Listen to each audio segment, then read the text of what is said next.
Tired of your Capitec app limit holding you back? Let's boost it together in under 2 minutes. First, unlock your phone and tap on the Capitec banking app icon. Enter your remote PIN, fingerprint, or facial recognition to securely log in. Once you are logged in, look for the Transact button, usually located at the bottom or in the main menu. Tap on it. In the Transact menu, find and select the Manage Limits option. This will open the settings where you can adjust your daily transaction limits. Here, you'll see your current daily limits. Focus on the daily payment limit. Tap on the field where the current limit is displayed to edit it. A keypad will appear. Carefully enter the new daily payment limit you desire, making sure it aligns with your banking needs. Once entered, tap the confirmation button or done. You'll now see your updated limits displayed. Review everything carefully to ensure accuracy.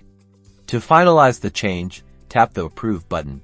A confirmation message will appear to confirm your limit increase. And that's it. You've successfully increased your Capitec app limit. Now you can transact with greater flexibility.